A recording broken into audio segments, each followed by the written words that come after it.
This is the Horse Radio Network.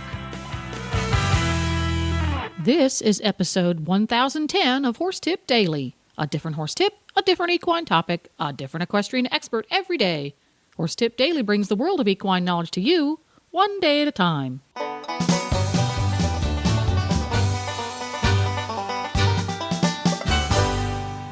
Greetings, horse people. Coach Jen here, and thanks for tuning in to Horse Tip Daily. Today, Jim Kinney, founder of Horse Grooming Solutions, tackles the tangled topic of keeping manes and tails healthy and looking great during the winter. And we'll get right to our tip after this important message from Kentucky Performance Products. This Nutrition Minute is brought to you by Kentucky Performance Products, the company that simplifies your search for research-proven nutritional supplements at kppusa.com.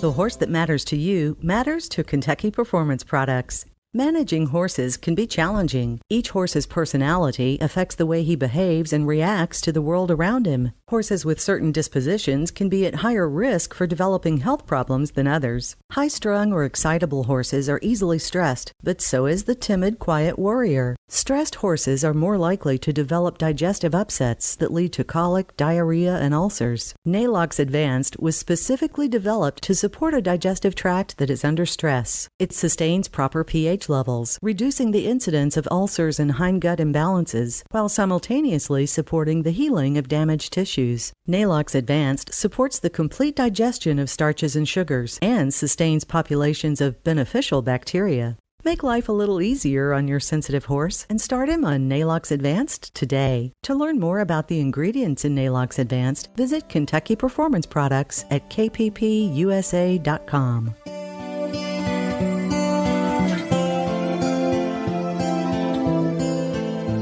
So welcome to the show, Jim Kinney from Horse Grooming Solutions. Our regular listeners over on the Horses in the Morning show are familiar with Horse Grooming Solutions because they are one of our fantastic prize providers on our contests over there. And I must admit, the Horse Grooming Solutions tote full of products is one of the most sought after prizes that we give away because, hello, horses are dirty, grubby little things, and they're constantly challenging us. So today, Jim, I thought we might talk about manes and tails because especially in the wintertime, manes and tails can be a real challenge. Absolutely. Now, regardless of whether you live north, south, east, or west, dry climate or wet, or snowy or muddy, in the winter you have those special needs because the tails are either getting full of muck and mire or they're getting all dried and crusty because of the dry weather if you live in the desert areas. So can you offer us some help on dealing with keeping their mane and tail from breaking off and becoming a shattered short mess when those winter months roll around? Yes, I think I can offer you a couple tips. Now, of course, I'm speaking from my own experience, but also using the products that we offer to our horse enthusiasts and consumers all across the country. I found personally that the less you fool with manes and tails, the longer they're going to grow. Now, of course, during the winter months, as you said, they get encrusted with dirt, mud, gunk, shavings, everything that we don't want in there, and we have to do the best we can to take care of manes and tails so that they stay as long, shiny, and beautiful as possible. When I was residing up north with my horses in a colder climate, of course, blanketing is an issue, which everybody should do if their horses are in or out. But when they're outside, the best thing that I found was just to try to keep them free of debris. And I would use a stiff brush, not so much a comb, because with dirt and sand and mud in there, you're creating a lot of stress and just adding to the problem by tangling that up in the hair with a comb. So a stiff brush just on the outside, shaking, of course, using your fingers as much as possible certainly helps. Now, I would recommend one of our products, which I think is probably one of the most helpful for caring for manes and tails during the winter months, because they do tend to be drier, even if you're in a cold, wetter climate, and then also in a warmer, a drier climate, even though it is cold, less humidity. It's our hair moisturizer. It's a concentrate. Of course, many of your listeners probably have used this product that you mix with water.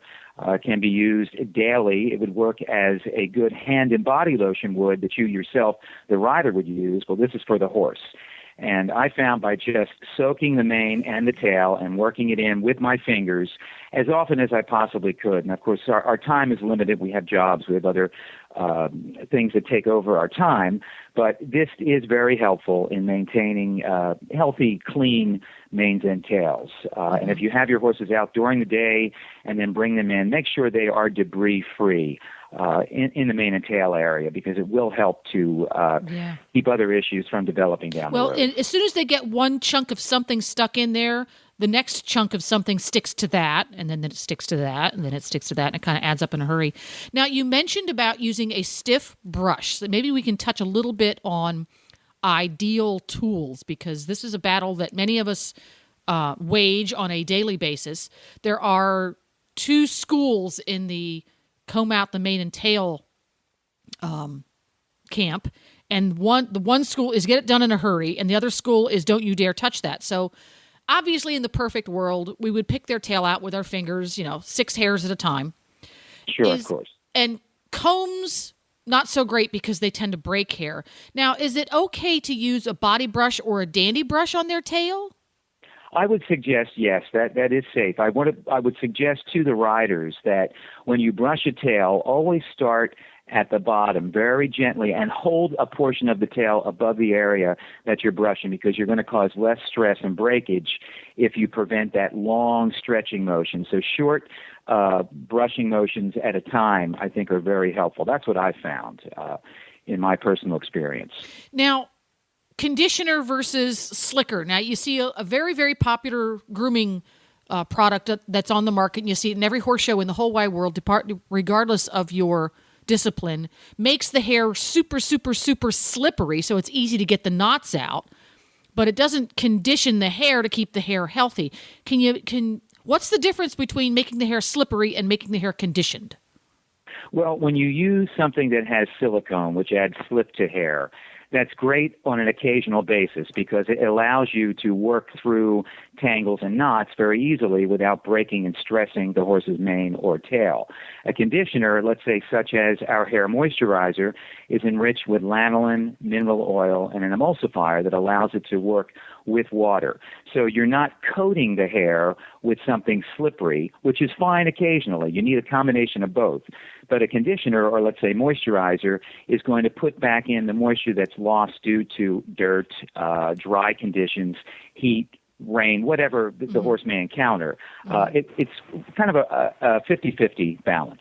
All right. So this one's on a personal note. For horses who have for lack of a better term, frizzy manes. You don't see it so much in tails, but frizzy manes that the hair, by its very nature, is a little bit kinky and flyaway, so that your horse has a bad hair day every day of its life. Any special techniques or suggestions for horses with hair like that? Well, that's not such a bad thing, because, of course, that means you've got a thick, beautiful mane. I personally had an experience with my own horse whose mane was well down past his shoulder. Wow. And it was always a challenge, yes, to take care of. And I found that sometimes braiding it loosely, not in tight braids, because, of course, if they happen to get caught on something, you're not going to lose a big portion of hair. That worked for me. But I kept it as wet as I could with a conditioner as much as possible. And that really did help, a combination of that and heavier braids, not so much pulling tight at the top, but leaving it loose and maybe starting the braid a couple inches from their pole. See, now that's a good point right there, is when you're going to braid your horse's mane to help it stay clean, help it stay less frizzy, etc. You make the braids loose and start that braid several finger widths below the crest of their neck, so that you're not yanking those hairs super tight, right? Correct. That's what I would suggest. Great. Now, what about tail bags? Which side of the fence are you on for tail bags? Well, I think they're great. I think if you're a rider and you want to help protect the horse's tail during nasty conditions, it's a great idea. I personally have used something of more of a nylon, a heavier material that doesn't snag easily, because if you use something that's softer, maybe a cotton or a lycra, and the horse is out in pasture, well, you know how they're always looking for something to find trouble in. So I would suggest, if you're going to bag your horse's tail, my personal favorite would be something of a heavier nylon. Got it. Something smooth that's going to be less likely to stick in brambles and brush and that sort of thing. Correct. All righty. Correct. All right. Now, and whenever you have a tail bag or braids in your horse's manes and tails, about how often, let's say your horse typically goes out during the day, comes in at night, which is a very common management technique here in America. How often should you change those out? In other words, take all the braids out and redo them, or take that tail bag off and redo it?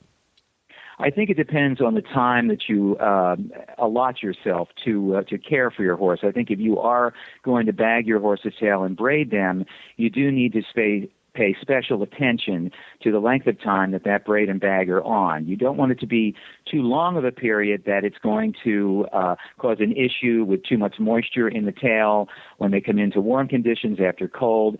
So I personally would suggest checking it every few days, maybe every other day if you have the time, or every 2 days, just to make sure that you don't have other issues going on with the horse's tail in the bag.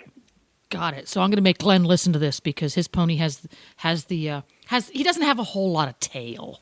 Yeah, there we go. Well, thank you. That's very useful tips and help for folks all winter long trying to keep their manes and tails looking decent. If nothing else, it's a point of pride amongst horse folks for your horse to have gorgeous hair, even if the horse doesn't seem to care a whole lot. So thanks a whole bunch, Jim, for stopping by, and we'll be seeing you again soon on another grooming topic. Well, there you have it. For links to today's guest topics or products, you can go to horsetipdaily.com. And you can have every single one of your Horse Radio Network shows with you wherever you go by downloading the free app for Horse Radio Network. Just go to your app store and search Horse Radio Network. It's quick, it's free, and it's easy. This podcast has been brought to you through the generous support of Kentucky Performance Products and listeners like you. The Horse Radio Network and the Horse Radio Network hosts are not responsible for statements of guests or their opinions. Use your own judgment when listening to the tips provided by the experts on Horse Tip Daily.